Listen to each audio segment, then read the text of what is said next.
The cold metal floor of the Vindicator bit into Sergeant Marcus Thorne's knees. He kept his back straight, his eyes forward. Around him, the Xylosians moved like shadows made of scales and armor. Their ship hummed with power he could not understand. Lights glowed in colors he had no name for. But he did not need to understand their ship. He understood them. Commander Vexol stood before him. The reptile was tall, his yellow eyes narrow, his uniform crisp and covered in badges of rank. He looked down at Thorne the way a being looks at a bug. Behind Vexol, a group of Xylosian soldiers held a large metal crate. They had taken everything from Thorne. His armor, his boots, his belt. Now they took the rest. One soldier lifted a kinetic pistol from the crate. He turned it over, hissed something in his language, and dropped it back in with a loud clatter. Another soldier pulled out a combat knife. The blade was dark, worn from use. The soldier sniffed at it, confused by such a simple thing, and threw it into the crate like trash. They found his multitool. They found a small flashlight. They found a folded piece of cloth he used to clean his weapons. And then one soldier pulled out the crowbar. It was just a bar of metal, curved at one end, scratched and dented from years of work. The soldier held it up to Vexol, hissing a question. Vexol looked at it, then at Thorne. His mouth curled into something that was almost a smile. "What is this?" Vexol asked. His voice was rough, like stones grinding together. He spoke the human language well enough, but his tongue could not make the soft sounds. Thorne said nothing. Vexol stepped closer. He pulled a small device from his belt. It glowed blue as he passed it over Thorne's body. The device beeped once, twice, 3 times. Then it went silent. "No cybernetics," Vexol said. "No energy weapons. No implants." He put the device away and leaned down until his face was close to Thorne's. His breath smelled of cold metal and old meat. "You are hollow, a soft creature hiding behind metal toys." The Xylosian soldiers made sounds that might have been laughter. Thorne looked past Vexol. He watched the soldiers throw his crowbar into the crate. The metal bar made a heavy sound when it landed. Thorne had carried that crowbar for 12 years. He had used it to break doors, to move stones, to dig through walls. It was not a weapon. It was a tool. But in his hands, everything was a weapon. Vexol stood up straight. He gestured to the crate. "Your empire sends you to fight with sticks and stones. You are nothing without your machines. Without your guns." He turned to his soldiers. "Take it all to the storage bay. Lock it away with the other scrap." The soldiers carried the crate away. The sound of their boots faded down the corridor. Vexol looked at Thorne one more time. "You will be processed with the other prisoners. Your kind does not belong among the stars. You are too weak. Too simple." He turned to leave. Thorne did not move. He stayed on his knees, hands resting on his thighs. His face showed nothing. But his eyes followed Vexol. They followed every soldier. They followed the path the crate had taken. He counted the steps to the door. He counted the seconds between the guards' movements. He noted the way the lights flickered near the ceiling. He noted the loose panel in the wall to his left. The cell door began to close. Heavy metal, locked by a magnetic seal. The guards would check it every 17 minutes. Thorne had been watching them since they brought him aboard. 17 minutes. 3 guards. 1 patrol route. As the door slid shut, a small smile crossed Thorne's face. It was not a happy smile. It was the smile of a man who knew something the people around him did not. The Xylosians had taken his guns. They had taken his knife.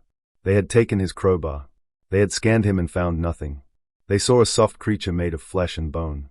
They saw a prisoner with no weapons. They did not understand what they had captured.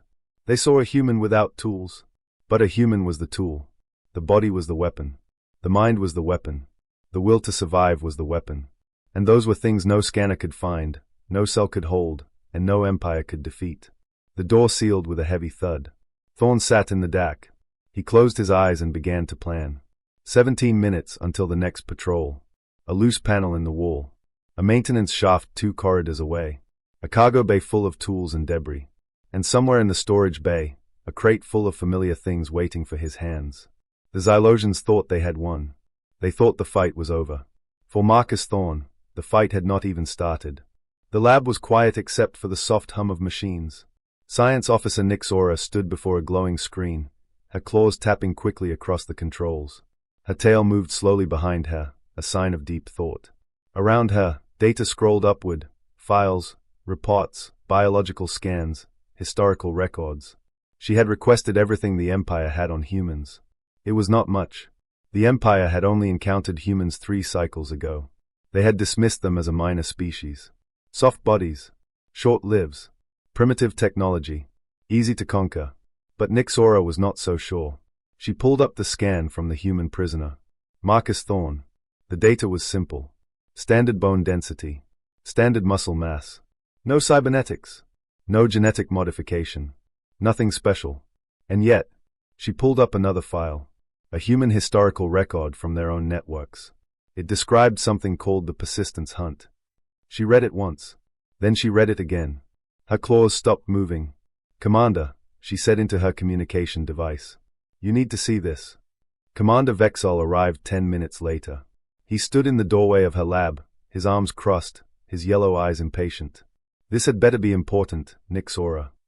"It is," she said. She gestured to the screen. "The human. We made a mistake." Vexol stepped closer. "What mistake?" Nyxora pointed to the data. "We confiscated his weapons, his tools, his armor. We scanned his body for technology. We found nothing." She turned to face him. "But we were looking for the wrong things." She pulled up the first image, a diagram of a human body showing the sweat glands. Humans can cool themselves while moving. Their skin releases water, and the water takes heat away. They can walk for days without stopping. They do not need to rest like we do. We are cold-blooded.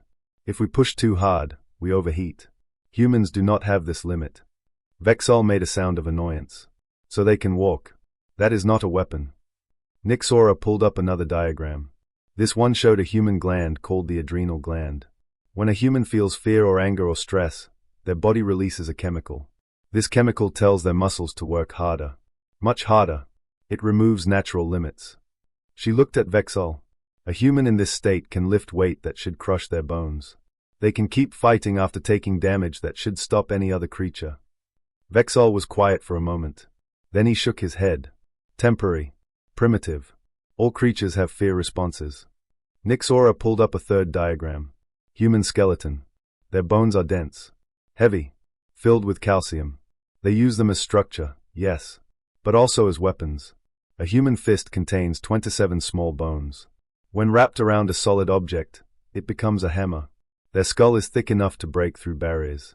Their elbows and knees are reinforced with hard points designed for impact. She let the image stay on the screen. They do not need tools to cause damage. Their bodies are the tools. Vexol's tail twitched. He did not like where this was going. Nyxora pulled up the final file. A diagram of a human hand. Opposable thumbs. This is common among many species, but in humans, it is paired with something else. She showed a video from human archives. A human using a rock to break open a hard shell. Then using a sharp piece of metal to cut meat. Then using a long stick to reach something far away. They are tool makers, not tool users. There is a difference. Give a human anything, a piece of metal, a broken machine, a loose panel, and they will find a way to turn it into a weapon. She stepped back. "We took his guns. We took his knife. We took his crowbar. But we left him on a ship full of metal, wires, pipes, and loose parts. And we gave him time." Vexol looked at her for a long moment. His face was hard. "You are saying a single unarmed human is dangerous to this ship?" "I am saying we do not understand what we are dealing with," Nyxora said. "Humans are persistence predators. They were not the strongest creatures on their world. They were not the fastest. But they survived because they never stop. They never give up. They chase their prey for days until the prey collapses from exhaustion. Then they walk up and finish the fight." She pointed to the security screen on her wall. It showed Thorne's cell. The human was not sitting. He was not sleeping. He was moving. Slowly, carefully, stretching his arms, bending his legs, touching his toes. Then he stood still and looked at the door. "He is not resting," Nyxora said quietly. "He is preparing." Vexol stared at the screen. He watched Thorne move to the corner of the cell. He watched the human press his fingers against the wall, feeling the seams. He watched the human look up at the ceiling, counting something. "He is in a locked cell," Vexol said. "He has no way out." Nyxora said nothing. She watched the screen. She watched Thorne's eyes track the guard as he walked past. 17 seconds. The human was counting. She looked at Vexol. "He is not trapped in there with us, Commander. Vexol turned to Hare, his eyes narrowing. Nick's aura pointed to the screen. We are trapped in here with him. On the screen, Thorn smiled. The cargo bay was cold and vast. Metal walls rose high above, lined with storage containers and machinery. Lights hummed overhead, casting long shadows across the floor. 20 Xylosian soldiers stood in a wide circle, their weapons lowered but ready. Between them stood Sergeant Marcus Thorn, his hands empty, his boots bare, his chest covered only by a thin gray shirt. Commander Vexol watched from a raised platform. His yellow eyes gleamed with satisfaction. Beside him stood Nyxora, her tail tight against her leg. She had tried to stop this. She had warned him. But Vexol wanted to prove a point. He wanted to show his crew that humans were weak. He wanted to break the prisoner in front of everyone. At Vexol's feet sat a large metal crate. It was the same crate the soldiers had carried away earlier. Empty now. Scratched. Forgotten. One of the guards kicked it toward Thorn. It slid across the floor with a loud screech and stopped at his feet. There, Vexol said, his voice echoing off the walls. There are your weapons. Fight. Thorn looked down at the empty crate. He did not move. Vexol raised a hand. From the far side of the bay, a heavy door opened. A Xylosian warrior stepped through. He was larger than the others. His scales were thick and dark, marked with scars from old battles. Armor plates covered his chest and shoulders. In his hands, he carried no weapon. He did not need one. His claws were long enough to tear metal. His jaws were strong enough to crush bone. The warrior stepped into the circle and roared. The sound was loud, deep, full of confidence. Thorn still did not move. Fight, Vexol said again. Or die. The warrior lunged. Thorn moved. Not toward the warrior. Not away. He moved sideways, quick and low, his bare feet sliding across the metal floor. The warrior's claws cut through the air where Thorn had been standing. The warrior turned, angry now, and swung again. Thorn ducked. He rolled. He came up near the wall. The warrior charged. Thorn grabbed a pipe running along the wall. He pulled. The metal groaned but did not break. The warrior was almost on him. Thorn pulled harder, using his legs, using his back. The pipe tore free with a scream of metal. Black liquid sprayed from the broken seal. Coolant. Thick and cold and slippery. Thorn turned the pipe toward the warrior and sprayed. The liquid hit the warrior's face. He hissed, blinded, his claws swiping at nothing. The coolant coated his scales, dripped into his eyes. He stumbled backward, shaking his head, trying to see. Thorn did not stop. He grabbed the empty crate from the floor. Heavy metal, big enough to hide behind. The warrior finally cleared his eyes and saw the human holding a box. He laughed. A low, grinding sound. He raised his arm and fired a blast from the weapon built into his armor. The plasma bolt hit the crate. Metal screamed. The crate held. Thorn moved forward, using the crate as a shield. Another blast hit. Another. The crate was hot now, glowing red in some places, but Thorn kept moving. The warrior stepped back, confused. His weapon needed time to cool. Thorn swung the crate like a hammer. The heavy metal slammed into the warrior's side. Armor cracked. The warrior stumbled, gasping. Thorn dropped the crate. He looked around. His eyes landed on a piece of broken machinery near the wall. Metal shards. Bolts. Wires. He grabbed a thick bolt, heavy and solid. He tore a strip of cloth from his shirt and wrapped it around the bolt. A handle. A grip. The warrior came at him again, slower now, hurt but still dangerous. His claws came down. Thorn stepped inside the swing, close to the warrior's body, and brought the wrapped bolt up hard. It hit the warrior's jaw. Bone cracked. Armor shattered. The warrior's head snapped back. His eyes went wide, then empty. He fell backward and hit the floor with a sound like falling stone. He did not move again. The cargo bay was silent. 20 Xylosian soldiers stood frozen, staring at the human. Their champion lay broken at his feet. Thorn stood over the warrior, breathing hard, the simple weapon still in his hand. Blood dripped from his knuckles. His bare chest rose and fell with each breath. He looked at Vexol. The commander's face had changed. The confidence was gone. Something else had taken its place. Something that looked like fear. Thorn turned away. He walked back to the empty crate. He knelt down and picked up something small. A metal clip. The same clip that had held his weapons in place when they first brought him aboard. Small. Light. Easy to miss. The guards raised their weapons. They were scared now. They did not know what he would do next. Thorn stood up. He held the clip between his thumb and finger. He looked past the guards, past Vexol, to the far wall. A panel there. A manual override for the cargo bay doors. He flicked his thumb. The metal clip spun through the air, small and fast and silent. It hit the panel dead center. Sparks flew. A loud hum filled the bay. The huge cargo bay doors began to open. Cold space air rushed in. Alarms started to scream. The guards panicked. Some ran. Some shouted. Some fired their weapons at nothing. Their technology had failed. Their warrior had fallen.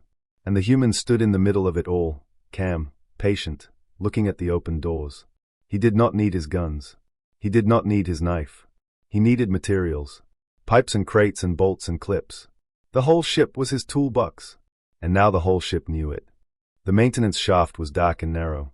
Marcus Thorn moved through it like smoke, his bare feet finding each metal rung with care.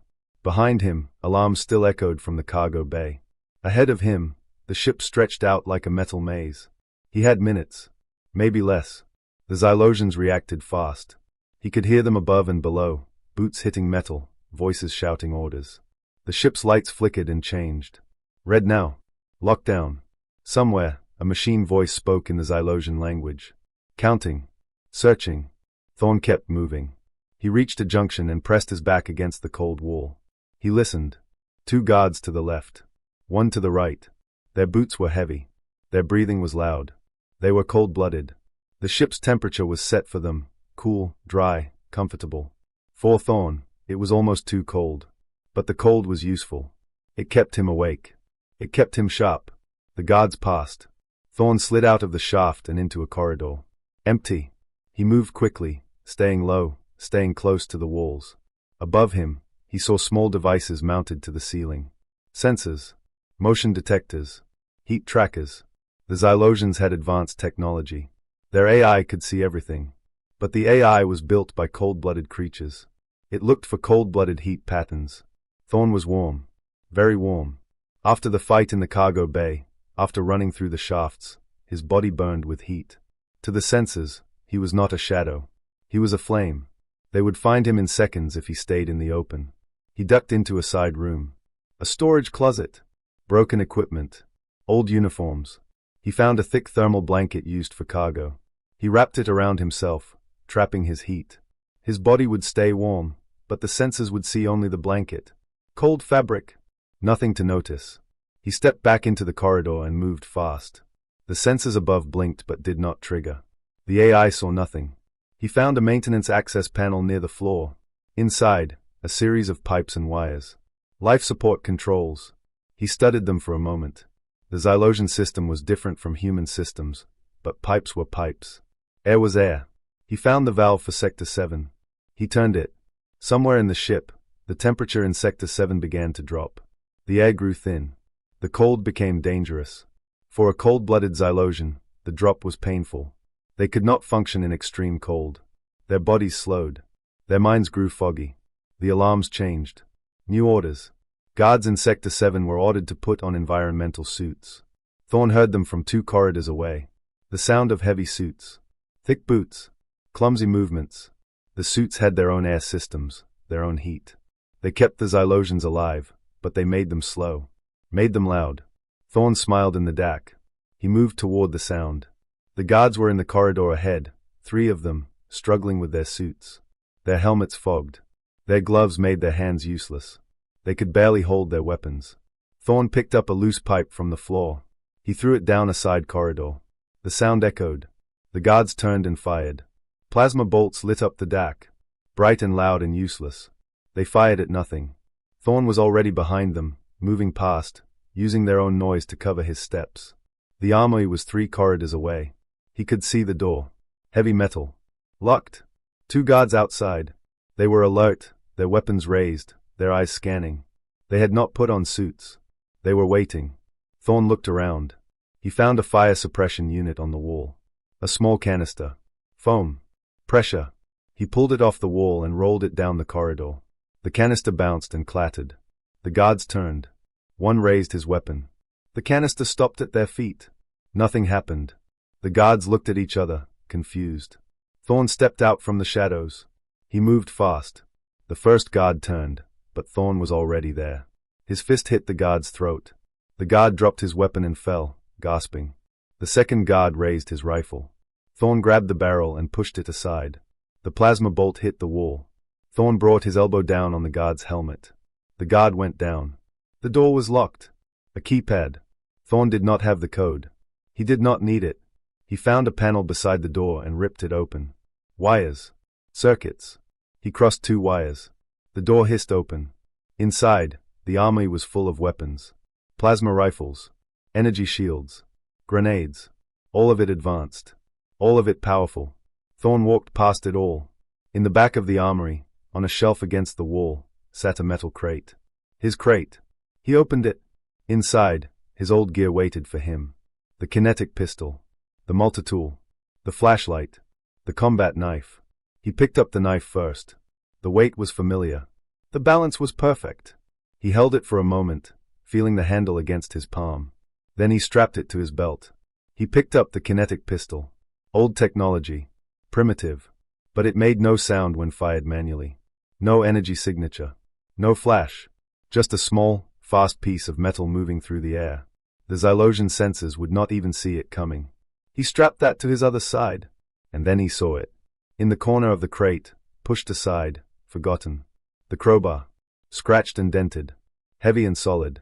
He picked it up and felt the weight in his hands. Familiar. Right. He walked out of the armory. The corridor was empty. The alarms were still screaming. Somewhere in the distance, guards were shouting. The ship was chaos. Thorn raised the crowbar and tapped it against the metal wall. Asterisk clang. Asterisk. The sound echoed down the corridor. Asterisk clang. Asterisk. It traveled through the walls, through the vents, through the ship's comm system.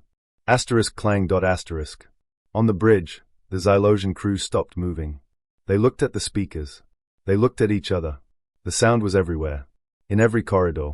In every room. In every corner of the ship. Asterisk clang. Asterisk. It was not loud. It was not fast. It was steady. Rhythmic. Unstoppable. Asterisk clang. Asterisk. The Xylosians had advanced weapons. Advanced armor. Advanced technology. But none of it could stop that sound. None of it could stop what was coming. Asterisk clang. Asterisk. Thorn walked through the ship, the crowbar in his hand, the knife at his side. He was not hiding anymore. He did not need to. The ship was his now. The corridors were his. The deck was his. And somewhere ahead, Commander Vexol was waiting. The bridge doors opened with a hiss. Marcus Thorn stepped through, the crowbar dripping with coolant and something darker. Behind him, the corridors were silent. The crew had fled. The guards had abandoned their posts. Only one Xylosian remained. Commander Vexol stood at the center of the bridge. His uniform was torn. His scales were pale. In his hands, he held a plasma pistol. But he was not pointing it at Thorn. He was pointing it at a metal crate on the floor. Thorn's crate. The one that held the last pieces of his old life. Stop. Vexol screamed. His voice cracked. His hands shook. Stop, or I destroy them. Thorn stopped. He looked at the crowbar in his hand. Then he looked at the crate. His kinetic pistol was in there. His multitool. His flashlight. Small things. Simple things. Things that had traveled with him across half the galaxy. He tossed the crowbar aside. It hit the floor with a loud clang and slid to a stop against the wall. Vexol's eyes widened. He had not expected that. Thorn walked forward. Hands raised. Palms open. No weapon. No threat. Just a man walking across a bridge. Stay back. Vexol fired. The plasma bolt went wide. His hands were shaking too much. The bolt grazed Thorn's left shoulder. Skin burned. Blood hissed. Smoke rose from the wound. Thorn did not stop. He did not flinch. He kept walking. Step by step. His face was calm. His eyes never left Vexol's face. Vexol fired again. The bolt hit the floor beside Thorn's feet. Metal melted. Sparks flew. Thorn walked through them. What are you? Vexol whispered.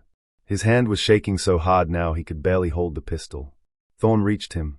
His hand shot out and grabbed Vexol's wrist. For a moment, nothing happened. Then Thorn's fingers closed. The sound was sickening. Bones cracking. Scales breaking. Vexol screamed and dropped the pistol. Thorn caught it before it hit the floor. He looked at it for a moment. Advanced technology. Powerful. Deadly. Then he dropped it on the floor and stomped on it. Metal crunched. Circuits sparked. The weapon shattered into pieces. Vexol fell to his knees.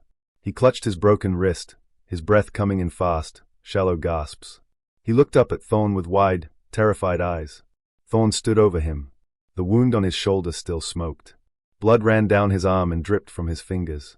But he did not seem to notice. "You took my guns," Thorn said. His voice was quiet, calm. "You took my knives. You took my gear." He reached down and picked up the metal crate. He opened it. Inside, his kinetic pistol sat in its foam cradle. His multi-tool. His flashlight. His combat knife.